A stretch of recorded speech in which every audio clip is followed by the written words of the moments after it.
हमारे खास प्रोग्राम शतरंज में आप सभी का बहुत बहुत स्वागत है। मैं हूं मनीष कुमार वर्मा। HN24x7 देख रहे हैं आप।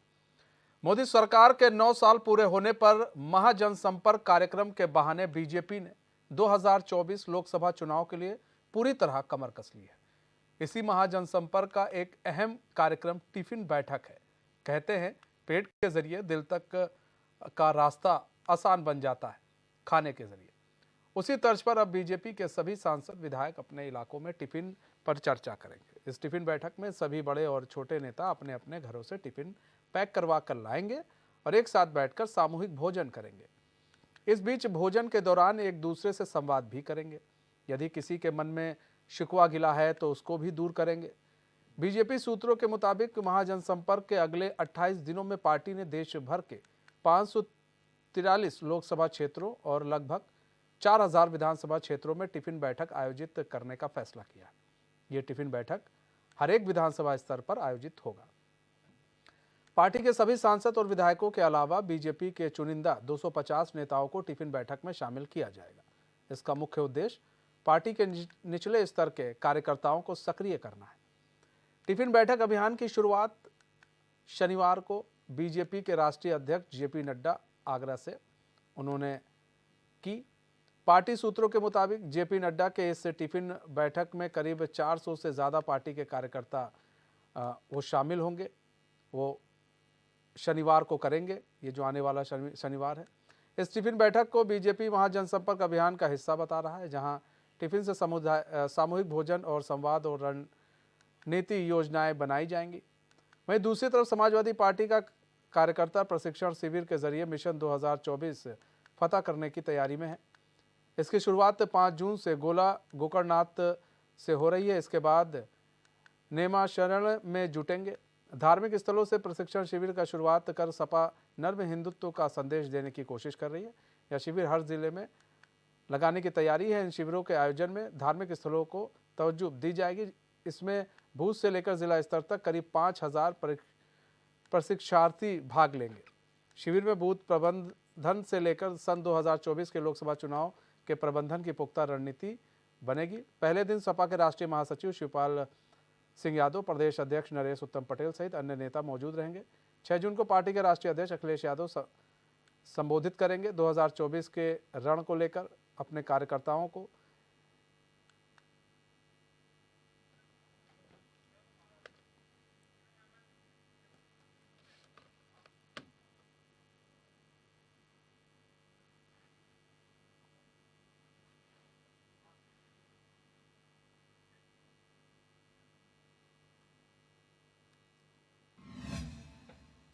तो हमारे साथ हमारे मेहमान भी जुड़ चुके हैं। अश्वनी शाही जुड़ चुके हैं, भाजपा प्रवक्ता अशोक यादव, सपा प्रवक्ता सुनील शाही जुड़ चुके हैं, वो सुबह सपा के प्रवक्ता हैं। आप सभी मेहमानों का बहुत बहुत स्वागत है HN में। सबसे पहले अश्वनी शाही जी आपका रुख कर लेते हैं। अश्वनी शाही जी, टिफिन बैठक किया जा रहा है अब आप लोग की तरफ से, और आज मुख्यमंत्री ने भी टिफिन बैठक की जिसमें कई लोग शामिल हुए। तो टिफिन बैठक के जरिए आप लोग किस तरह से 2024 की रणनीति को बनाएंगे? मनीष जी, देखिए, संवाद का एक तरीका होता है, चाहे वो आप टिफिन के साथ बैठे या पुराने कार्यकर्ताओं के साथ बैठे। तो भाजपा का एक अनूठा हमेशा प्रयोग रहता है और अपने लोगों को, अपने कार्यकर्ताओं को, अपने समाज को जोड़ने के लिए कुछ न कुछ हम लोग जो है हमेशा एक अच्छा और अनूठा प्रयोग करते रहते हैं। उसमें एक टिफिन का है कि सब लोग अपना टिफिन ले आए। अब देखिए कितना बढ़िया रहा, भाजपा सांसद रवि किशन जी से माननीय मुख्यमंत्री जी ने पूछा कि भाई क्या लाए हो। तो ये सब चीजें, टिफिन का क्या है, हम लोग जब बच्चे थे और चाहे वो हम स्कूल में पढ़ते हो या 2, 4, 5, 6 में पढ़ते हो, वहां पर ये होता था कि बच्चे सब टिफिन लाते थे और मिल बांट के खाते थे। उसमें अनेकता में एकता की भावना दिखती थी। तो यहाँ भारतीय जनता पार्टी का जो सबका साथ, सबका विकास और सबका विश्वास का नारा है, वो परिलक्षित होता है और हम लोग एक साथ बैठकर खा रहे हैं और चर्चाएं कर रहे हैं। हम कहाँ पर हमारी कमी है, कहाँ पर हम मजबूत हैं, कहाँ हमको काम करना चाहिए, कहाँ पर हमको और काम करना चाहिए, ये सारी चीजें हम तय करते हैं। और धीरे धीरे अभी जो आने वाला जो लोकसभा चुनाव है उसकी पूरी तैयारी में 80 पार का जो नारा है कि 80 पूरा जीतना है हमको, तो इस नारे को चरितार्थ करने के लिए मेहनत तो करनी पड़ेगी। क्योंकि बहुत लोग, जैसे भारतीय जनता पार्टी में माननीय मोदी जी हैं, माननीय योगी जी हैं, तो किसी शायर ने कहा था, कुछ पद चिन्हों पर चलते हैं, कुछ पद चिन्ह बनाते हैं। अभी हम लोग जो है पद चिन्ह बना रहे हैं। इस पद चिन्हों पर चलने का काम कई पार्टियां करेंगी। कोई कोट के ऊपर जनेऊ पहनेगा, कोई तहरी भोज करेगा, कोई नैमिषारण मंदिर जाएगा, कोई गोरखनाथ मंदिर जाएगा, कोई जो है मथुरा में जाएगा। तो बहुत कुछ चीजें अभी देखने को मिलेंगी। लेकिन जी मनीष जी, यहाँ पर ये देखने वाली बात है कि भारतीय जनता पार्टी अन्य दलों से बहुत आगे है, क्योंकि 2019 में जनता ने इतना बता दिया था कि स्थान मिलेगा। क्योंकि आज एक खुशखबरी और है, माननीय योगी आदित्यनाथ जी का जन्मदिन है। मैं आपके चैनल के माध्यम से उनको शुभकामना भी देता हूं। और उत्तर प्रदेश के इस जन्मदिन के अवसर पर उत्तर प्रदेश सरकार की तरफ से मजबूत पैरवी करके एक माफिया को, जिसको समाजवादी पार्टी ने पल्लवित और पुष्पित करने का काम किया था, उसको आजीवन कारावास की सजा हुई है 32 साल के बाद। ये है उत्तर प्रदेश सरकार का एक अनूठा और नायाब प्रयोग। जी ठीक है। अशोक यादव जी, आप लोग भी प्रशिक्षण शिविर कर रहे हैं। अब यहाँ पर सवाल ये है कि नर हिंदुत्व को अब आप लोग लेकर चल रहे हैं। मतलब जब चुनाव आता है तो देखा जाता है कि हिंदुत्व का चेहरा आप लोग को फिर आगे आ जाता है, फिर चीज़ें आप लोग की बाकी चीज़ें पीछे छूट जाती हैं। चुनाव खत्म होते फिर आप लोग आ जाते हैं एक वर्ग विशेष को लेकर, फिर आप लोग जाति वाति की बातें निकालने लगते हैं। लेकिन अब आप लोग हिंदुत्व, एक सॉफ्ट हिंदुत्व को अपनाने की ओर निकल पड़े कि नहीं भैया अब हिंदू, आपको ही मालूम है चुनाव में अगर हिंदू हमको वोट नहीं करेंगे तो दिक्कत हो जाएगा। तो अब क्या, अब आप लोग क्या रणनीति बना रहे हैं सॉफ्ट हिंदुत्व को लेकर? मनीष जी, मुझे लगता है कि आपको थोड़ा सा पीछे जाने की जरूरत है। 2012 से 17 के बीच जब माननीय अखिलेश यादव जी की सरकार थी, तो उस समय उन्होंने एक समाजवादी श्रवण यात्रा शुरू किया था। उसमें फ्री ऑफ कास्ट जो तीर्थ यात्रियों को घर से लेकर के पूरा तीर्थाटन कराने के बाद उनके घर तक पहुंचाने की व्यवस्था थी। तो समाजवादी श्रवण यात्रा एक धार्मिक यात्रा थी। और समाजवादी पार्टी सर्वधर्म समभाव में विश्वास करती है, जबकि भारतीय जनता पार्टी धार्मिक नफरत में विश्वास करती है। समाजवादी पार्टी समाज को जोड़ करके आगे ले जाने में विश्वास करती है, जबकि भारतीय जनता पार्टी दो धर्मों या अन्य धर्मों के बीच जितना गहरी से गहरी खाई पैदा कर देगी, उतनी बढ़िया से बढ़िया इसको वोट मिलने की संभावना रहती है। तो समाजवादी पार्टी और भारतीय जनता पार्टी में कोई तुलना नहीं है। हम लोग धर्म की मार्केटिंग नहीं करते मनीष जी, हम लोग गाय की मार्केटिंग नहीं करते। ये लोग एक बासी रोटी लाके गाय खिला के फोटो खिंचवाने का काम करते हैं। समाजवादियों का तो पूरा इतिहास गवाह है। हम लोग गाय को माता आज से नहीं द्वापर युग से मानते आ रहे हैं। तो हम लोग कोई भी काम करते हैं मनीष जी, वो बिल्कुल दिल और दिमाग से करते हैं, सच्चे मन से करते हैं। और ये लोग मार्केटिंग करते हैं। अभी भाई साहब कह रहे थे जो है अश्विनी जी, संवाद का तरीका है ये टिफिन वाला। आप देखिए मोदी जी मोनोलॉग में विश्वास करते हैं, वो डायलॉग में विश्वास ही नहीं करते हैं। वो मन की बात अपनी सुनाते हैं, लोगों की मन की बात सुनते नहीं है। ये भी एक संवाद का तरीका उनके है। दूसरा एक संवाद का तरीका है कि जो भी देखिए आप प्रेस फ्रीडम इंडेक्स में भारत जो है लगभग 180 में 161 नंबर पहुंच गया। ये लोग मीडिया का भी मुंह बंद करने का काम करते हैं।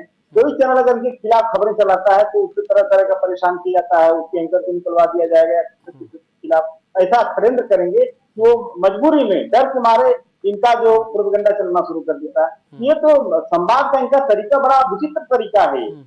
तो दूसरी बात उन्होंने कहा मिल बांट के खाने का। ये मिल बांट के खाने का जो बात उन्होंने बोला है, ये टिफिन की बात नहीं बोल रहे हैं, ये देश की संपत्ति की बातें बोल रहे हैं, मिल बांट के खाने का। आप देखिए किस तरह से पीएम केयर फंड बना के लोगों ने 2913.6 करोड़ रुपया सरकारी पब्लिक सेक्टर कंपनियों का उस पीएम केयर फंड में डलवा दिया, और उसकी कोई ऑडिट नहीं है, उसका कोई हिसाब नहीं है। तो आप सरकारी धन का बंदरबाट कर रहे हो और उसको मिल बांट के खाने का काम कर रहे हो। और आपने कहा कि बाकी पार्टियां नकल करती हैं हमारी। अरे नकल तो समाजवादी पार्टी की, भारतीय जनता पार्टी करती है। हमारी देखा देखी आपने लैपटॉप का वादा किया, लेकिन लैपटॉप छात्रों को मिला नहीं। इसी तरह से लोकल कंपनी का आपने टैबलेट भी दिया किसी तरह से। और हमारी सरकार द्वारा बनाए गए जो एक्सप्रेसवे था, लखनऊ आगरा एक्सप्रेसवे, जो कि हिंदुस्तान का नंबर 1 एक्सप्रेसवे था, उस तरह से आप लोगों ने नकल करने का काम किया और बुंदेलखंड एक्सप्रेसवे बनवाया, जो कि 6 महीना में धस गया। पूर्वांचल एक्सप्रेस आपने बनवाया, बिल्कुल उसका जो एलिवेशन एकदम कम है, बहुत ही खराब क्वालिटी है पूर्वांचल एक्सप्रेसवे की। तो आप लोग नकल करते हैं, लेकिन नकल के लिए अकल चाहिए, और आपके पास अकल की थोड़ा दिक्कत है। क्योंकि आप जब डायल 100 की सेवा समाजवादी पार्टी देती है, ये न्यूयॉर्क और सिंगापुर पुलिसिंग की तर्ज पे देती है, आप नकल क्या करते हैं? आप उस की सेवा दिए होते, लेकिन आपने उसका नाम बदल दिया, 112 कर दिया। कोई टेक्नोलॉजी उसमें ऐड करके 112 करते तो समझ में आ रहा है। ये सारी चीजें समाजवादी पार्टी की सरकार द्वारा जो भी बनाया गया है, आपने लगभग 80% योजनाओं का फीता काटने का काम किया जो हमारी सरकार ने की।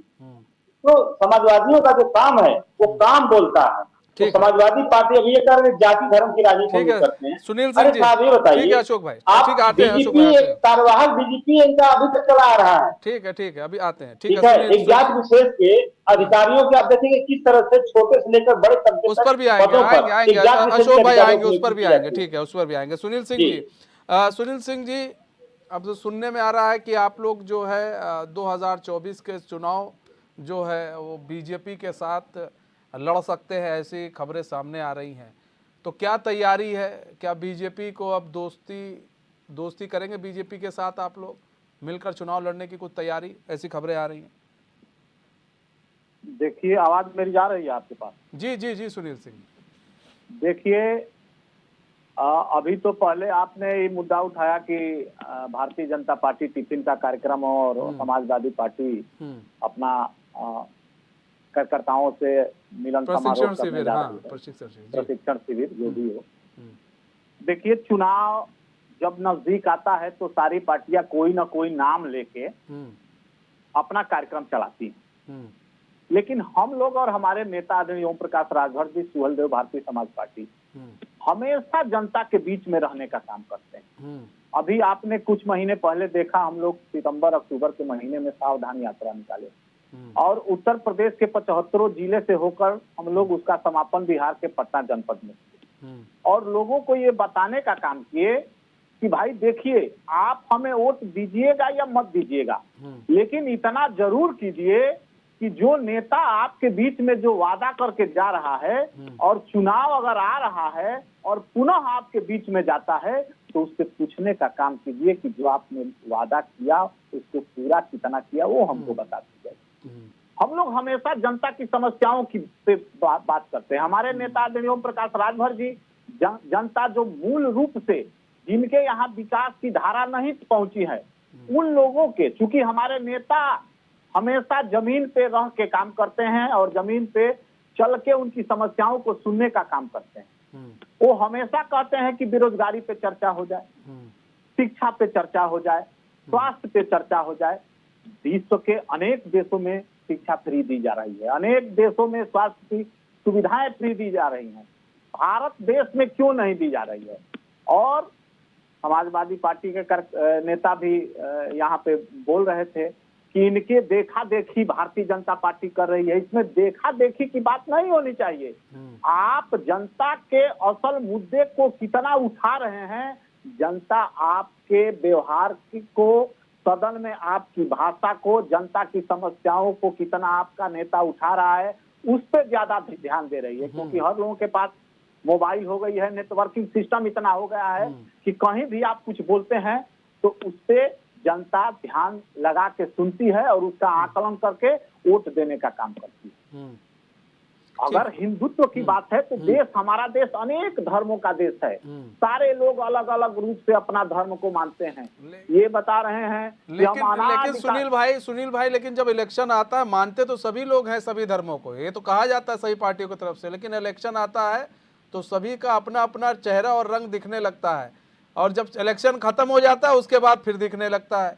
अब यहाँ पर अशोक यादव जी, आप बात कर रहे थे कि भाई हम लोग हिंदुत्व को लेकर चलते, हमने यात्रा करवाई, हमने ये करवाया वो करवाया, लेकिन जब बात आती है हिंदुओं की तब फिर देखा जाता है कि आप ईद मिलन तो कर लेते हैं, आप लोग रमजान तो रख लेते हैं, जाते हैं वहाँ पर सब कुछ कर लेते हैं, लेकिन कभी आप लोगों ने नवरात्रि में जाकर किसी के यहाँ जाकर कन्या भोज नहीं करते हैं आप लोग। तो इस तरह की चीज़ें निकल कर आती हैं जो बीजेपी आरोप लगाती रहती है और ये सारी तस्वीरें दिखाती है कि देखिए, और फिर आप कहते हैं नहीं जी हम तो सॉफ्ट हिंदू को लेकर चल रहे हैं।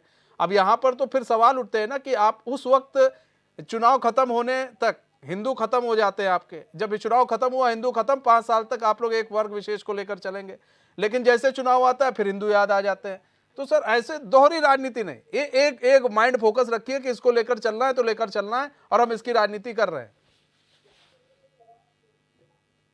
अशोक यादव जी। देखिए मनीष जी, समाजवादी पार्टी का स्पष्ट मानना है कि देश का जो धर्म होता है, देश की जो सरकार का जो धर्म होता है वो सिर्फ संविधान होता है, और सरकार का धर्म संविधान के अलावा कोई नहीं होता, न तो हिंदू होता, न तो मुसलमान होता है, न तो सिख होता, न तो ईसाई होता है। तो समाजवादी पार्टी बिल्कुल इस बात पे विश्वास करती है कि हमारा धर्म सिर्फ भारत का संविधान है, जो कि बाबा साहब भीमराव अम्बेडकर जी का दिया हुआ। तो रह गई बात हिंदू मुसलमान और तमाम धर्मों की बात, तो समाजवादी पार्टी सर्वधर्म समभाव में विश्वास रखती है। मैंने इसके पहले भी बताया। लेकिन अशोक भाई, हम लोग कभी नहीं देखते कि होली मिलन आप लोग करवा रहे हैं, कभी नहीं देखते हैं। आप लोग ईद मिलन तो करवा लेते हैं, होली मिलन नहीं करवाते हैं, तब फिर बीजेपी सवाल फिर उठाने लगती है। हाँ अशोक भाई। मनीष जी, आपको मैं कुछ व्हाट्सएप भेज दूंगा, आप देखेंगे किस तरह से हमारी डिम्पल यादव जी जो सांसद हैं वो कन्या भोज करवाती है, नवरात्र की नहीं करवाती है। नवरात्र में आपने देखा होगा शायद। और हम लोग देखिए, मैं फिर वही कहूंगा कि हम लोग मार्केटिंग नहीं करते मनीष जी। हम लोग जो धर्म हमारा, जिस भगवान को हमें पूजना है, जो हम जिस धर्म में हम विश्वास रखते हैं, वो अपने अंदर अपने दिल में रखते हैं। हम उसकी पैकेजिंग करके ब्रांडिंग करके नहीं बेचते हैं मनीष जी। ये चीज हमारे अंदर नहीं है समाजवादी पार्टी के अंदर। आप देखेंगे किस तरह से माँ गंगा ने बुलाया है, माननीय मोदी जी कहते थे, और आज देश की बेटियां उसी माँ गंगा में अपना मेडल प्रवाहित करने के लिए विवश हो रही हैं। क्यों विवश हो रही हैं? क्योंकि एक जो महाभारत काल में जो धृतराष्ट्र का जो राजसभा होती थी, उस राजसभा में जो दुशासन ने जो द्रौपदी का चीर हरण करने की कोशिश किया, आज ये मोदी की सभा है, जो कि एक धृतराष्ट्र की सभा कर सकते हैं आप। इसमें एक ब्रिजभूषण शरण सिंह भाजपा के सांसद, जो कि देश की पहलवान बेटियों का चीर हरण करने का काम किया, लेकिन मोदी जी धृतराष्ट्र की भाई हंस रहे हैं भाई, चुपचाप बैठे हैं। अशोक यादव जी, अश्विनी भाई हंस रहे हैं। अश्विनी भाई जवाब दे दीजिए। इस तरह से कैसे धर्म का, आप ये बताइए, क्या वो बेटियां हिंदू नहीं है? अशोक भाई, वो जो पहलवान बेटियों का चीर हरण किया गया भाजपा के सांसद द्वारा, वो हिंदू नहीं है। तो उनके इज्जत पे आप हमला करने वाले के खिलाफ आप जो है एक्शन नहीं ले रहे हो। पाक्सोट में एफआईआर होने के बाद एक खबर सामने आ रही थी सूत्रों के हवाले से, अशोक भाई, एक सूत्रों के हवाले से खबर आ रही थी कि एक लड़की ने जो है केस वापस ले लिया है जो नाबालिग थी। ये खबर आ रही थी सूत्रों के हवाले से। पुष्टि हम नहीं करते हैं, लेकिन हवाले से खबर आ रही थी। बस मुझे 10 सेकंड मौका दीजिए। मनीष सिसोदिया जी हैं, जो कि दिल्ली के डिप्टी सीएम हैं, उनकी जमानत का सीबीआई विरोध करती है कि ये प्रभावशाली व्यक्ति हैं, गवाहों के ऊपर दबाव डाल के और उसका बयान मतलब मुकदमे को प्रभावित कर सकते हैं। और ये इतना शक्तिशाली व्यक्ति, इतना पावरफुल व्यक्ति को सरकार गिरफ्तार नहीं करेगी। ये जब बाहर रहेगा तो ये जो है किसी पर दबाव डलवा के, उनको तो पता ही नहीं है किसने किया है। ठीक है अश्विनी जी जवाब दीजिए। सरकार तो चाह रही है ये इस तरह का दबाव बनवा के सारे लोग अपने मुकदमे विड्रॉ कर ले। ठीक है अशोक भाई, अब सुन लीजिए। तो इनको गिरफ्तार नहीं किया जा रहा है। जवाब भी सुन लीजिए। अशोक भाई बहुत आंदोलित मत होइए, थोड़ा सा अपडेट हो जाया करिए। अभी देखिए, मैं आपको बता दूं अशोक भाई, 2 जून बीते हो गया 3 दिन। उस पॉस्को एक्ट वाली लड़की ने जो 164 का बयान दिया था, वो पटियाला हाउस कोर्ट में 2 तारीख को अपने पिता के साथ जाती है और अपना बयान वापस ले लेती है कि हम बहकावे में बयान दिए थे और हम बालिग हैं। ये हो गया उसका बयान पटियाला हाउस कोर्ट में, और आप गिरफ्तारी की बात करते हैं। दूसरा सुन लीजिए, साक्षी मलिक, बजरंग पुनिया और विनेश फोगाट, ये 3 चेहरे थे सामने। साक्षी मलिक ने 30 तारीख को नौकरी ज्वाइन कर ली, आंदोलन से हट गई। उन्होंने कहा सत्याग्रह हम जारी करेंगे। अब कैसे कह दे इतना आगे बढ़ने के बाद। बजरंग पुनिया ने भी ज्वाइन कर लिया नौकरी। अब ये टूल किट गिरोह जो है, जो आप लोग अभी जितना भाषण दे रहे हैं, अभी उस टूल किट का हिस्सा हैं। वो डकैत बंधु जो है वो हैं। एक वो चपड़गंजू कोई कौन था, रावण था, वो कह रहा खिंचवा लाएंगे, उसको संविधान में भरोसा नहीं है। अपनी माँ का दूध पिया हो तो 2 मीटर नजदीक जाके दिखा दे किसी व्यक्ति के, आरोप लगाता है। ये टूल किट गैंग है, ये खत्म हो चुका। आंदोलन वाले करने वालों ने ही ले लिया, खत्म कर लिया। तो आप लोग क्यों इतना आंदोलित हो रहे हैं?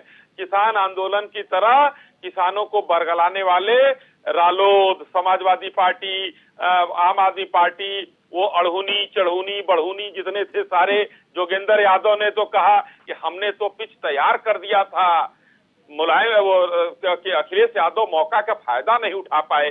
तो यही था वो टूल किट जो आज उसका पर्दाफाश हो गया। साक्षी मलिक का बयान आ गया और बजरंग पुनिया ने नौकरी ज्वाइन कर ली। यह आपको अपडेट दे देता हूं और उसके बाद आता हूं आपके हिंदू और मुस्लिम पर। रुबीना खातून अलीगढ़ की एक जो है महासभा की अध्यक्ष आपकी होती हैं, उनका बयान आपने सुना होगा। उन्होंने कहा था ज्ञान बापी मस्जिद नहीं थी, वो मंदिर था, उसको हिंदुओं को सौंप देना चाहिए था, तो आपकी पार्टी ने उनको निकाल बाहर कर दिया। इस तरीके से स्वामी प्रसाद मौर्य जी ने जब रामचरितमानस का अपमान किया तो रोली तिवारी मिश्रा और एक और नेता जो प्रयागराज की थी, इनको आप लोगों ने निकाल बाहर किया और उस स्वामी प्रसाद मौर्य को राष्ट्रीय महासचिव बना दिया आप लोगों ने। उस क्षुद्र नेता, वो कहते थे ना हमको शूद्र समझते, मैं क्षुद्र कहता हूं, वो क्षुद्र नेता उस लायक नहीं था, उसका महिमा मंडन करके उसका प्रमोशन कर दिया आप लोगों ने।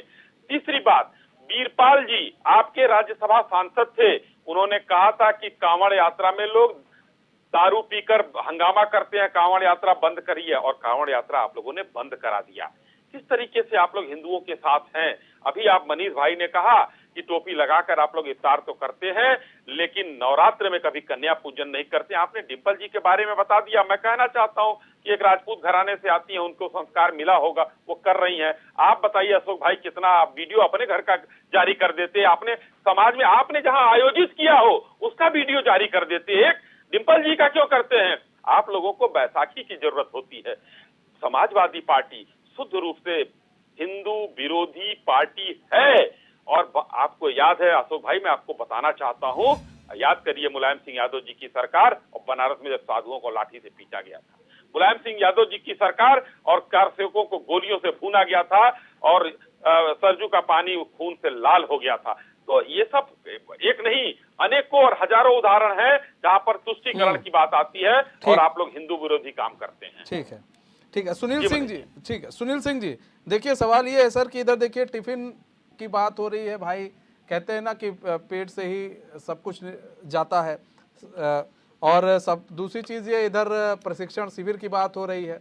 अब टिफिन इनका बैठक है, जितना मैं जानता हूँ, जितनी मेरी नॉलेज है कि ये टिफिन बैठक बीजेपी की बहुत पुरानी ये परंपरा है, और ये मेरे ख्याल से गुजरात में, अश्वनी जी मैं शायद करेक्ट कीजिएगा अगर मैं कहीं गलत हूँ, तो पीएम मोदी इसको बहुत पुराने करते आए हैं और उसका फायदा भी मिला था उनको, चुनाव में कई बार फायदा भी मिला था, और इस परंपरा को आगे बढ़ाया गया है इस बार। ठीक है, तो सुनील सिंह जी सवाल ये है कि क्या आप लोग 2024 की रणनीति के तहत आप लोग किसकी ओर आपका झुकाव है अभी फिलहाल के लिए, आप लोग किसकी ओर आस लगाए टकटकी लगाए बैठे हैं, क्योंकि बीजेपी से आपका बातचीत ज्यादा चल रही है, ऐसे हम लोग को खबर मिल रही है। तो आप लोग की रणनीति क्या होगी अगर बीजेपी के साथ जाते हैं, तो आपकी रणनीति क्या होगी, और बीजेपी से आप लोग की डिमांड क्या होगी? सीट को लेकर डिमांड होगी या फिर कुछ और भी लेकर आप लोग डिमांड करके बीजेपी के साथ आप लोग जाएंगे कि अगर आप सत्ता में आते हैं तो हमें ये चीज चाहिए?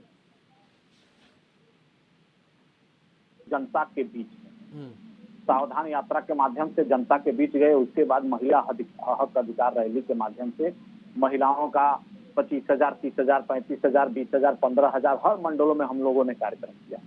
और जब लोग सत्ता में नहीं रहते हैं तो बात करते हैं कि महिलाओं को हक मिलना चाहिए। सत्ता में जाते हैं, हमारे देश के प्रधानमंत्री जी का भी नारा था बेटी बचाओ बेटी पढ़ाओ, लेकिन जब महिलाओं को हक देने की बात आती है, हमारे नेता आदरणीय ओम प्रकाश राजभर जी कहते हैं कि उनका हक दे दो भाई, 50% महिला आबादी है, 50% उनको हर क्षेत्रों में दे दो, विधानसभा में उनको सीटें दे दो 50%, लोकसभा में दे दो, नौकरियों में दे दो, शिक्षा में दे दो, स्वास्थ्य में दे दो। जब महिलाएं सुनील भाई एक सवाल है, आपके पार्टी में कई ऐसी महिलाएं जुड़ी होंगी जो पढ़ी लिखी वेल एजुकेटेड होंगी, लेकिन अगर मैं प्रवक्ताओं की लिस्ट आपको दिखाऊं तो महिलाएं हमको दिखती नहीं, ऐसा क्यों है? नहीं देखिए, अभी चूंकि हम लोग, सही आप कह रहे हैं, आपकी बात सही है। हाँ। महिलाएं, सही बात है कि हम लोगों की पार्टी में जुटी हैं। हाँ। लेकिन आपको ये भी पता होना चाहिए कि अभी पुरुषों में भी प्रवक्ता हम लोगों की पार्टी में कम है। सही बात तो यही है। खैर उस पे आपका बात सही है। आगे हम लोग प्रयास करेंगे कि प्रवक्ता भी महिला हम लोगों में से 1-2 लोग को बैठाया जाए टीवी चैनलों पे।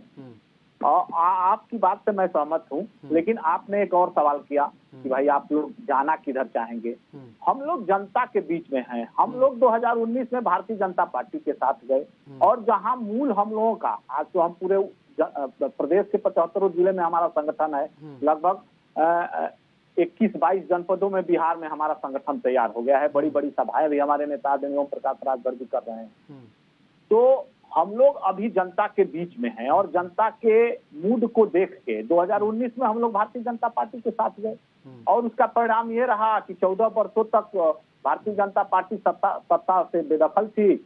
तो हम लोग गए साथ में, तो पूर्वांचल में हम लोगों ने अपना प्रभाव भी दिखाया। 2022 में समाजवादी पार्टी के साथ हम लोग गए, तो वहां भी हम लोग मजबूती के साथ अपना प्रभाव दिखाए। अगर आपको जानकारी हो तो आप भी जानते हैं कि पूर्वांचल के 3 जनपद अंबेडकर नगर, गाजीपुर, आजमगढ़ भारतीय जनता पार्टी का खाता नहीं खुला। भारतीय जनता पार्टी बलिया में पिछली 19 में 6 सीटों पे जीती थी, आके 2 सीटों पे सिमट गई। 3 सीटों पे मऊ में जीती थी, 1 सीट मिली।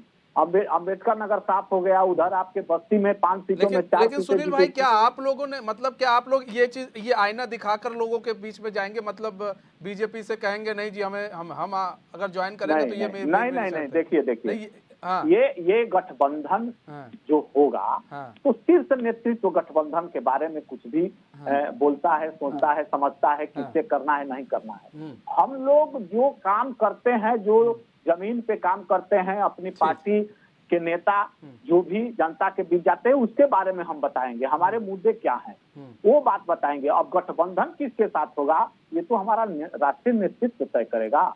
अब प्रवक्ता तो तय नहीं करेगा कि हम किसके साथ जा रहे हैं। लेकिन चीजें तो आप लोग को बैठा के बताई जाती है कि भाई देखो, अगर हम किसी पार्टी के साथ जा रहे हैं, अपनी विचारधारा उसके साथ जोड़ रहे हैं, तो भाई जैसे अब निषाद पार्टी है, निषाद पार्टी के लोग जुड़े हैं अगर बीजेपी के साथ, तो उन्होंने कहा होगा भाई हमारी ये विचारधारा है, हमें ये चीजें गिनी चुनी 4-5 चीज हैं, हम ये चाहते हैं। तो उस हिसाब से फिर भाई जो सत्ता में है या फिर सत्ता से बाहर है वो कहती है ठीक है हमारे साथ जुड़िएगा तो हम ये चीज करके देंगे।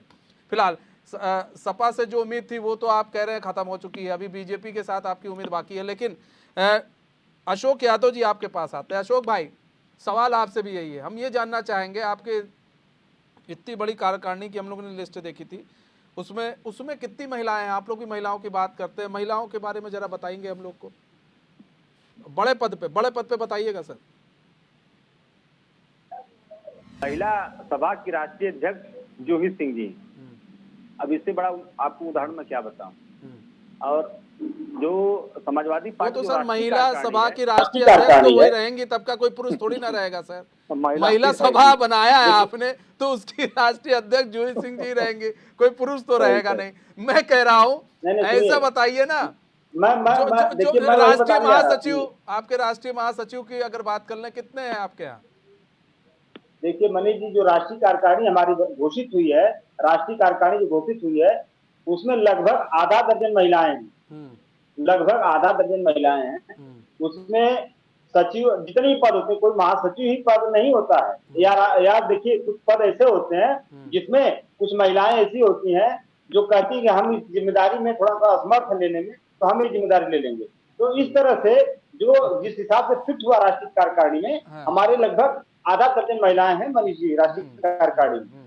और दूसरी बात जो रह गई बात, अभी हमारे मित्र अश्विनी जी कह रहे थे जो हिंदू समाज की बातें कर रहे हैं, मैं बड़ी विनम्रता से इनसे पूछना चाहता हूँ, 70,000 शिक्षक उत्तर प्रदेश में, इसमें लगभग 19,000 पिछड़ों और दलितों का आरक्षण इन्होंने काट के अगड़ों को दे दिया। मैं पूछता हूँ कि वो 19,000 क्या हिंदू नहीं थे? जब वोट लेना होता है तो आप सबको हिंदू बनाते हैं, अब जब सरकार बन जाती है, जब मलाई काटने की बारी आती है तो आप अगड़ों को खाली लाभ देने का काम करते हैं। ये पिछड़ा समाज, दलित समाज आपके साथ क्यों जुड़ेगा?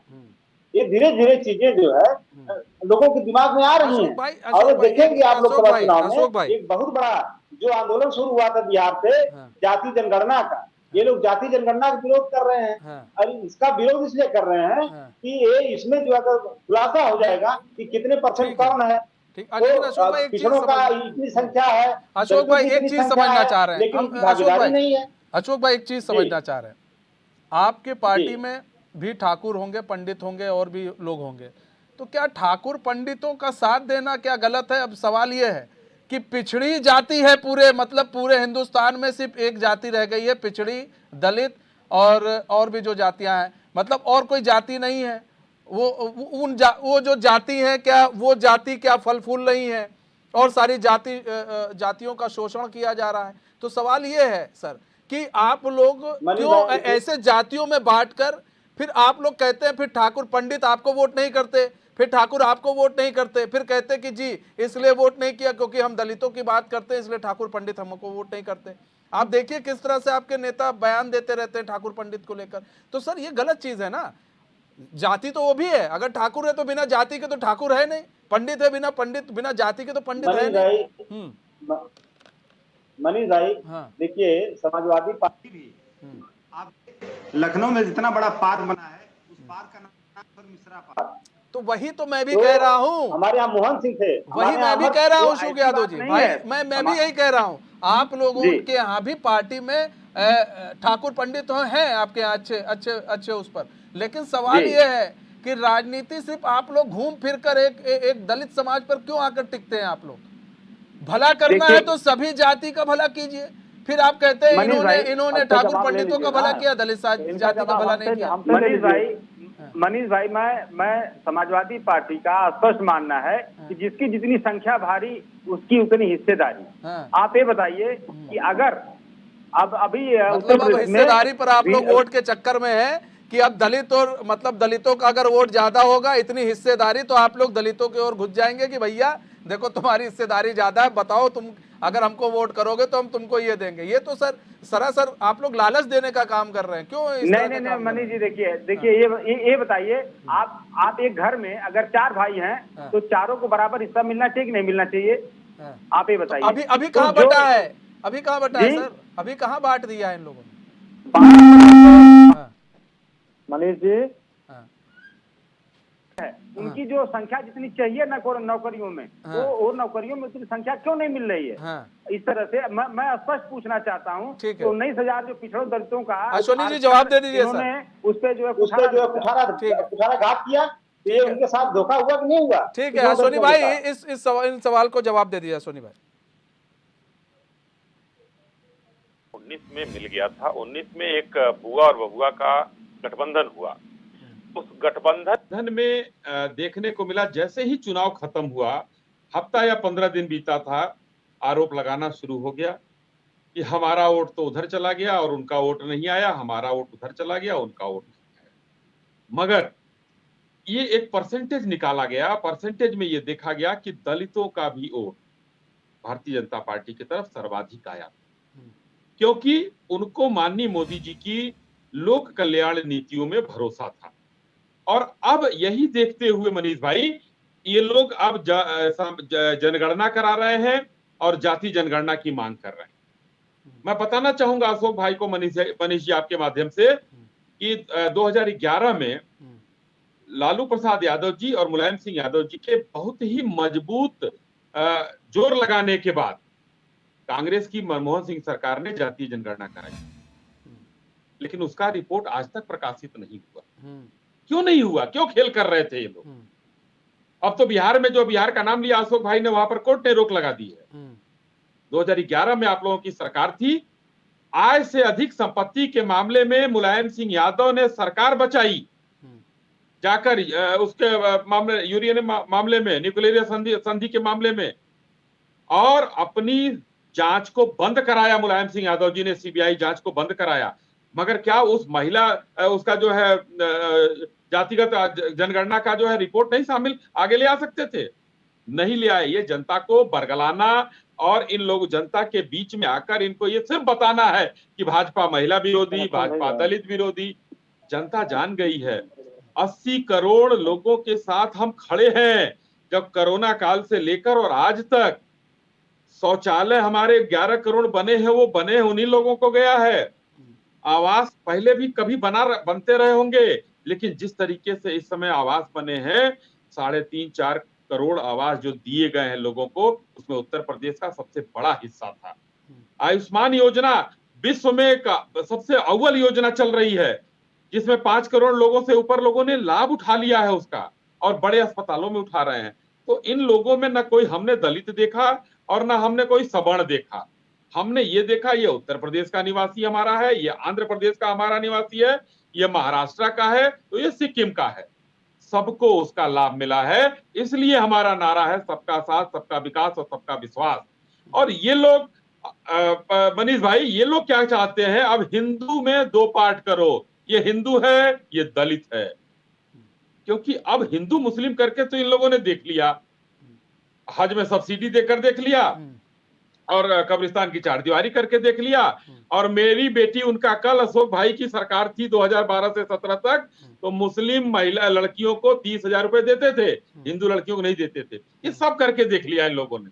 अब ये देख रहे हैं कि अब सारे लोग तो भाजपा की तरफ है, और ऊपर से सोने में सुहागा कि इस बार हम लोगों ने 400 टिकट दे दिया। अब बहुत लोग जीत कर आए, मुसलमान भाई हमारे, पसमानदा मुस्लिम हमारे साथ है।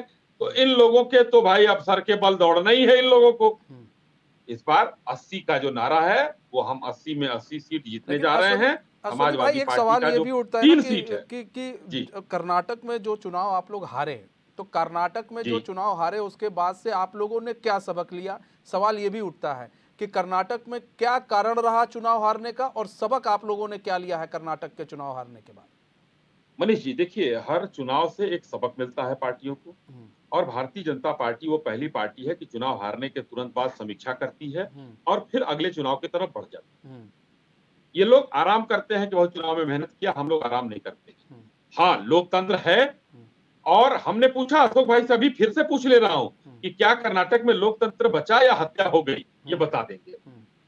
हम लोग लोकतंत्र में सम्मान रखते हुए उस हार को भी स्वीकार करेंगे, और जीत अगर होगी जिस राज्य में, उसको भी हम आत्मसात करने की बात करेंगे। लेकिन वहां पर जो भी हमको हार हुई है, वो हम कारणों की समीक्षा कर रहे हैं, कर चुके हैं। आगे हम मनीष भाई उसमें देखेंगे, जो कमी रह गई उसको हम दूर करेंगे, और सबक जो मिला है उस सबक पर भी हम रखेंगे। हर हार से एक सबक मिलता है, चाहे वो जिस तरीके का हो, और हर जीत में भी एक सीख छुपी होती है कि कहां पर हमारी अच्छाई रही है। हम इस चीज को आगे लेकर बढ़ेंगे। मगर लोकसभा का चुनाव एक अलग तरह का चुनाव है।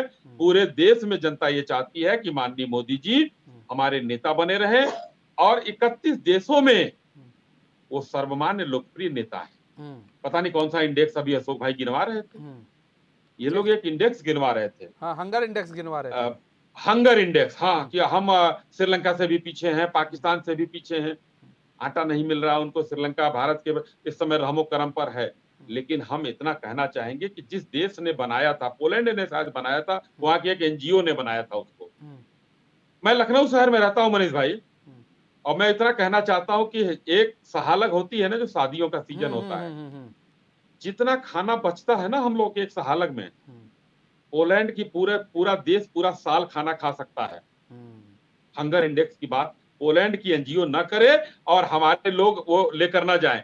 हाँ, पढ़ना हो तो जरूर पढ़ें, आज का इकोनॉमिक टाइम्स पढ़ें, जेपी मॉर्गन की रिपोर्ट पढ़ें कि हिंदुस्तान ही ऐसा आशावादी देश है जिसका जो वैश्विक स्तर पर जिस तरीके से विकास कर रहा है, वो वहीं पर लोग आज इन्वेस्टमेंट करना चाहते हैं, वहीं पर जाना चाहते हैं। पूरा विश्व भारत की तरफ अशोक यादव जी, देखिए अशोक भाई, सवाल देखिए इसलिए भी है कि आप लोग प्रशिक्षण शिविर कर रहे हैं। आप लोगों ने पिछली बार भी कर ये देख लिया था, उतना फायदा नहीं मिला था। इस बार भी आप कर रहे हैं, प्रशिक्षण शिविर कर रहे हैं। ऐसे में आपको क्या लग रहा है कि अगर क्षेत्रीय पार्टी की बात करें, तो क्षेत्रीय पार्टी में हम बार बार कह रहे हैं कि जिस तरह से सुबह सपा जो है क्षेत्रीय पार्टी में आगे आई है और एक अस्तित्व बना रही है लोगों के बीच में, और क्षेत्रीय पार्टी में वो थोड़ा आगे निकल रही है, बड़ी बन रही है, तो ऐसे में आप लोग क्या क्षेत्रीय पार्टियों से संपर्क में हैं, या फिर आप लोगों ने ये समझ लिया है कि हम आरएलडी के अलावा किसी और से संपर्क नहीं करेंगे, क्योंकि टिकट हम ज़्यादा नहीं बांट सकते? ये अखिलेश यादव के दिमाग में है, क्योंकि अखिलेश यादव ने ये बात कई बार कही है कि हमारे साथ जो पार्टी थी बस उसी पार्टी के साथ है, हम बाकी किसी पार्टी को साथ में नहीं लाएंगे, खासकर उत्तर प्रदेश के अंदर। भले ही बाहर हम कांग्रेस को साइकिल की सवारी करा लेंगे, लेकिन उत्तर प्रदेश के अंदर नहीं कराएंगे। जो आपने सवाल पूछा है, ये चूंकि गठबंधन का जो डिसीजन होता है, ये बड़ा स्ट्रेटेजिक डिसीजन होता है, और इस डिसीजन को के नहीं बताया जा सकता है। और दूसरी बात जो आपने कहा है कि इसके अलावा आपने जो कहा कि भाई साहब अभी कह रहे थे हमारे अश्विनी जी कि लोकतंत्र की हत्या कर्नाटक में हुई, नहीं हुई। लोकतंत्र की हत्या जो है जानते कैसे होती है? जब आपकी 6 राज्यों में बहुमत है, जनता ने आपको 6 राज्यों में बहुमत दिया, आपने सरकारी कार्यकर्ताओं, ईडी और सीबीआई की मदद से 16-17 राज्यों में सरकारें बना ली। महाराष्ट्र उसका जीता जागता उदाहरण है, गोवा इसका जीता जागता उदाहरण है, मध्य प्रदेश इसका जीता जागता उदाहरण है। तो इसके पहले जो है 6 राज्यों में आपको जनता ने मैंडेट दिया, 16 राज्यों में आपने सरकार बनाई। ये लोकतंत्र की हत्या इसको कहेंगे। अच्छा, बाकी नहीं, कर्नाटक ठीक है। में तो अच्छा, जनता एक ने अशोक भाई, दिखाया, एक छोटा सा आईना सवाल। दिखाया। आप लोग भी तो कांग्रेस का, आप लोग थर्ड फ्रंट पे कांग्रेस को साथ में लेकर चलेंगे ना? अगर हाथ में मिलाएंगे तो चलेंगे शायद साथ में। लेकिन अगर कांग्रेस शासित बात कर ले, कांग्रेस जब शासन में थी तो 90 बार ऐसी बातें हो चुकी हैं, तो फिर क्या मतलब वो देखिए, ठीक था? नहीं मनीष भाई, आपका सवाल नहीं पूछ रहा है क्या? अभी आप कह रहे हैं लोकतंत्र की हत्या हो रही है क्योंकि इन्होंने कई राज्यों में सरकारें गिराई हैं, इसलिए लोकतंत्र की हत्या कर रहे हैं लोग, यही है, यही बात आपने जी, कही। जी। अशोक भाई, आप लोग कांग्रेस से भी हाथ मिला रहे हैं, बाहर उत्तर प्रदेश के अंदर नहीं, बाहर थर्ड फ्रंट के लिए हाथ मिला रहे हैं। लेकिन सवाल ये है कि कांग्रेस ने 90 बार सरकारें गिरा चुकी है, ऐसा बीजेपी बार बार आरोप लगाती है, 90 बार सरकार गिराई है। तो उनके, वो लोकतंत्र की हत्या नहीं कर रहे थे, वो लोकतंत्र के लिए मतलब सही थे, वो उस समय लोकतंत्र एकदम मनीष सही भाई चल रहा देखिए, था। हाँ, मनीष भाई अभी अश्विनी जी कह रहे थे कि अभी जाति जनगणना के ऊपर कह रहे थे कि कांग्रेस ने ऐसे किया, समाजवादी पार्टी ने ऐसे किया। मान लीजिए कांग्रेस ने जाति जनगणना नहीं जारी किया या नहीं करवा के रिपोर्ट नहीं जारी किया, आप तो सही कर दीजिए। आपको पिछड़े दलितों ने वोट दिया है, तो वो सही काम आप कर दीजिए, करके दिखाइए। भाई देखो, वो नहीं चाहते हैं जाति जनगणना करवा दी, कांग्रेस ने नहीं करवाई। नहीं, और कांग्रेस ने, अशोक भाई, वो कहते हैं हम नहीं चाहते हैं जाति गणना। अब बताइए, अश्विनी भाई कह रहे हैं हमको नहीं चाहिए जाति जनगणना। भाई वो क्यों करें? देखिए मनीष भाई, हाँ, वो इसलिए नहीं चाहते हैं कि पिछड़े और दलित अपने हक से वंचित रहे। अरे एक खाली आरक्षण हिंदू रोक बने दिया क्या? रहे, आरक्षण रोक दिया हिंदू बन क्या? के भारतीय जनता पार्टी को वोट देते रहे और अपनी नौकरी न मांगे, अपना आरक्षण न मांगे, अपने लिए अधिकार न मांगे। तो अगर एक जाति जनगणना हो जाएगी तो पिछड़े दलित अपनी संख्या जान जाएंगे और उस हिसाब से अपना हक मांगेंगे, अपना आरक्षण मांगेंगे, और ये लोग देंगे नहीं तो ये एक्सपोज हो जाएंगे। तो इसलिए ये लोग जाति जनगणना का विरोध कर रहे हैं। चाहे किसी आदमी खड़ा करा के कोर्ट में पैरवी करवा देंगे, या देखिए शुरू से ही विरोध करते हैं जाति जनगणना का। अशोक भाई, आपके पास आते हैं जाति जनगणना के क्वेश्चन से ही हम आपका आएंगे, लेकिन पहले सुनील सिंह जी के पास भी चले जाते हैं। सुनील भाई देखिए, सवाल ये है कि अशोक यादव की भी सरकार रही, यानी कि सपा की भी सरकार रही, अभी लोग जाति जनगणना की बात कर रहे हैं। एक समय ऐसा था कि सब कुछ इनके फेवर में था, बावजूद इसके जाति जनगणना नहीं हुई है। अब फिर एक ठो सगुफा लेकर आ गए ये लोग कि भाई जाति जनगणना कराओ। तो क्या आपको लग रहा है कि क्या ये सगुफा काम कर जाएगा सपा का? नहीं मनीष जी, अशोक यादव भाई साहब जो बता रहे थे, दलित का प्रेम इनको जगा है। हाँ। लेकिन इनसे पूछिए कि जब इनकी सरकार थी, इनकी सरकार 4 बार थी, माननीय मुलायम सिंह यादव जी 3 बार थे और अखिलेश यादव जी 1 बार थे। इनकी सरकार ने दलितों का आरक्षण जो प्रमोशन में था, उस पे इनकी सरकार ने रोक लगाया। सबसे ज्यादा पीड़ित अगर उस समय कोई था इनकी सरकार से, इनके लोगों से, तो दलित ही था। और दलित से इतना अगर प्रेम है तो मायावती जी से बैठ के बात कर लें, दोनों लोग मिल जाएं और लोगों को मिला लें। हमारी भी जरूरत पड़े तो हमारे नेता आदरणीय ओम प्रकाश राजभर जी कह भी रहे हैं, इतने आप ही तैसी हो दलित के पिछड़ों के। 2012 में इनकी सरकार थी, हाई कोर्ट का आदेश आया इनकी सरकार में कि देखो भाई, पिछड़ों का जो 27% आरक्षण मिलता है, उस आरक्षण का लाभ 1-2 जातियां भरपूर उठा रही हैं। जो जातियां आरक्षण का लाभ नहीं ले पाई हैं, उनको आरक्षण में बंटवारा करके उनको आरक्षण का लाभ दे दो। तब तो इनके नेता आदरणीय अखिलेश यादव या ये खुद अशोक यादव, इनको भी हम बड़ा ही नेता मानते हैं। ये कहाँ थे उस समय जब पिछड़ों का, अति पिछड़ों का हक ये लोग मार रहे थे? नौकरियों की लिस्ट आती थी, कहीं इनके बड़े नेताओं की लिस्ट आती थी कि इटावा सैफई मैनपुरी के लोग भर जाते थे, उसमें बलिया की वैकेंसी भरे जाते थे इटावा के लोग, मैनपुरी के लोग, वो भी किसी एक ही जाति बिरादरी के। हमने भी देखा है, आपने भी लिस्ट निकालेंगे तो पता चल जाएगा। लेकिन उसके बावजूद भी अगर ये दलित के हितैषी हैं तो बहन जी से क्यों नहीं बात करते हैं? ठीक है अशोक सदन यादव, में जब एक मिनट, सदन में अगर हमारे नेता इस बात को कहते हैं कि नहीं पिछड़ों का हक लूटा गया है शिक्षक भर्ती में, हाँ, आज भी कहते हैं कि इसको लेकर हम मुख्यमंत्री जी से मिले, मुख्यमंत्री जी ने भी कहा कि सही आप कह रहे हैं, हाई कोर्ट ने भी कहा कि सही बात है कि पिछड़ों का हक लूटा गया। इसको लेके मुख्यमंत्री जी से कई बार मिले अखिलेश यादव, मायावती जी, क्यों नहीं आवाज उठाए? इनके प्रवक्ता सिर्फ टीवी पे बैठ के और बड़ी बड़ी बातें करते हैं, जनता के बीच से ठीक ये है। जाते नहीं अशोक हैं, यादव जी इनके जवाब दीजिए नेता भाई। नहीं जाते हैं। कहने से काम नहीं चलता है, कम से कम मिलना होता है, मुख्यमंत्री से मिले होते, टाइम मांगे होते। अभी माननीय सुनील जी की बातों का जब मैं जवाब दे दूं, इन्होंने कहा कि पिछड़े ओबीसी में इतनी सारी जातियां हैं वो वंचित रह गई। ये बताइए कि कौन सा ऐसा तरीका है, कौन सा ऐसा टूल है जिसको अपना करके उनको समान रूप से आरक्षण दिया जाए? यही एक तरीका है कि जाति जनगणना हो जाती, कितनी संख्या राजभर समाज की, कितनी संख्या दलित समाज की, कितनी संख्या पिछड़ों में मौर्य समाज की है, कोयरी समाज की है, तो सारी जब लोगों की जब जनगणना हो जाती मनीष जी, तो अपने आप उस 27% आरक्षण में सबका बढ़ जाता। लेकिन ये जो है जब जाति जनगणना नहीं हो पाएगी तो बिना आपको इंफॉर्मेटिव डेटा के आप कैसे उनका जो आरक्षण का अशोक वितरण भाई, करेंगे? अशोक भाई, आप आरक्षण का सही डिस्ट्रीब्यूशन नहीं कर पाएंगे। अशोक भाई आज हम एक तो बात, जाति जनगणना अशोक भाई पद्धति एक देखिए, एक छोटा सा सवाल है, हम आपसे जानना भी चाहेंगे। यहाँ पर अश्विनी जी भी हैं, एक अच्छे वक्ता भी हैं, हम आपसे भी जानना चाहेंगे। सुनील भाई भी एक अच्छे वक्ता है। जानना हम अशोक भाई आपसे ये चाहेंगे कि आज आरक्षण की बात हो रही है, ठीक है, लेकिन जब हम आप कह रहे हैं कि फिर मौर्य समाज, मौर्य समाज, राजभर समाज और भी तरह के समाज हैं, उन लोगों के बारे में पता चल जाएगा कि आपके इतने हैं तो आपको 27% जो आरक्षण है 3 आपको दे देंगे, 4 आपको दे देंगे, 5 आपको दे देंगे। लेकिन सवाल ये है सर, जब स्टूडेंट से आप बात कीजिए किसी, तो जब आप उससे बात करेंगे तो वो क्या सोच रहा है, कभी आपने सोचा है? आप अगर जो आरक्षण चल रहा है अब उसमें भी आप बंटवारा कर देंगे कि 27 में से चलिए हम 4 दे दिए राजभर समाज को, 5% दे दिए हम मौर्य समाज को, तो इसमें भी सर फिर आ जाएगा, दिक्कत आ जाएगा। दिक्कत ये आ जाएगा कि आज भी कई ऐसे समाज हैं जिन्हें ये नहीं पता कि वो किस लिस्ट में है, SC ST लिस्ट में है कि किस लिस्ट में है, उनको पता ही नहीं है। वो तो बेचारे फॉर्म भरते हैं, जिसमें आता है उस पर टिक लगा देते हैं। अभी कई ऐसे समाज है जिनको पता नहीं है, और आप लोग कह रहे हैं कि हम लोग बांट देंगे समाज में, फिर और जहर घुल जाएगा। लोग बैठेंगे, स्टूडेंट बैठेंगे, कहेंगे भाई मौर्य समाज है, इसको तो 5% 10% मिलना है, हम लोग का कहा भैया।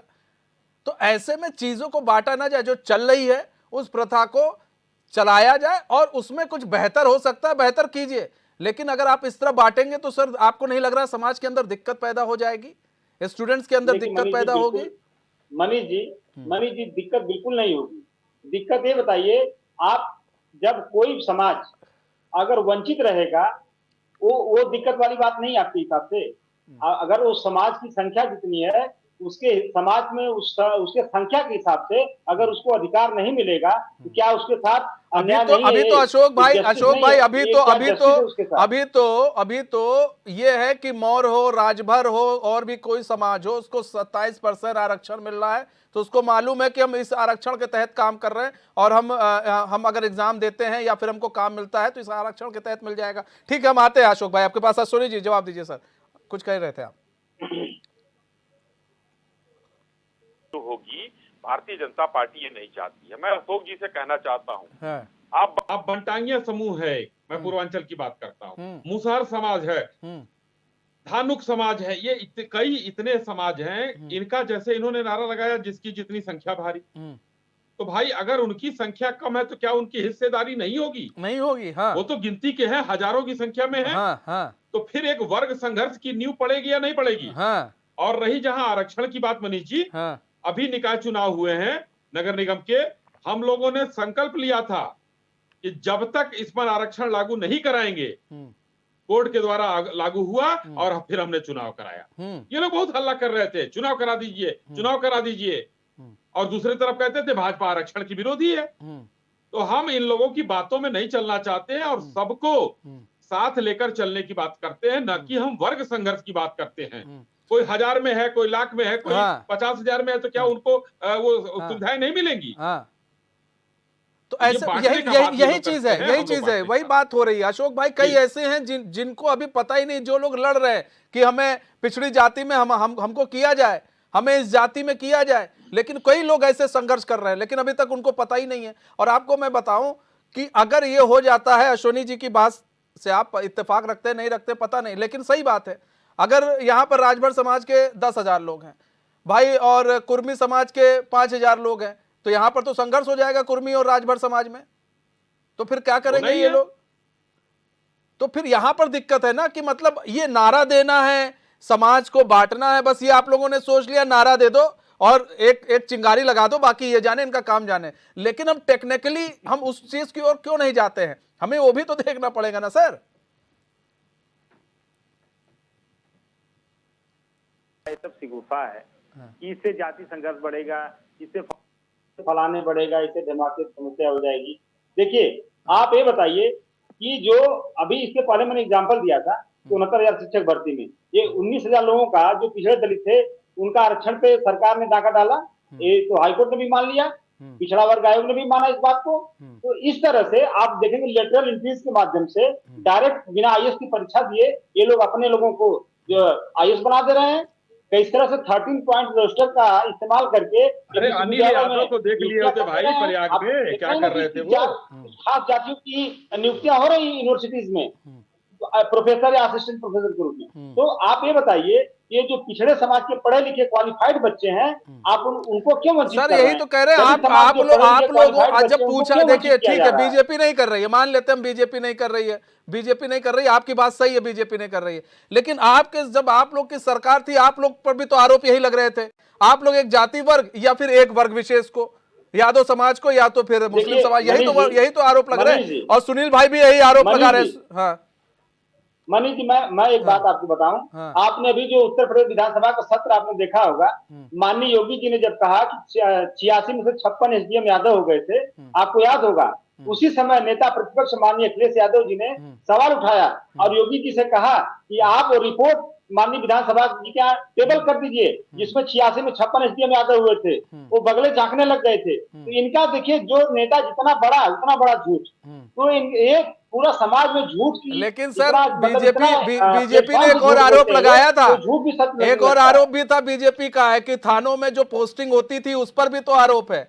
उस वक्त लगते थे थानों में एसएचओ या फिर एसआई की जो भर्ती होती थी या फिर पोस्टिंग होती थी, उस पर भी है आरोप सर। उसको कैसे क्या करेंगे डिफाइन करेंगे? मनीष जी, 56 में से एक जाति के लोग भर्ती हुए थे। जिस तरह से माननीय अखिलेश यादव जी ने इनको बेनकाब किया सदन के अंदर, ठीक है उस तरह से इनका साथ। ठीक है सर, बहुत बहुत धन्यवाद आप सभी मेहमानों का हमारे साथ जुड़ने के लिए और अपना बहुमूल्य समय देने के लिए। समय कम है तो हमारे इस खास पेशकश में बस इतना है। मुझे दीजिए इजाजत। तो खबरों के साथ बने रहने के लिए देखते रहिए एचएन न्यूज़। नमस्कार।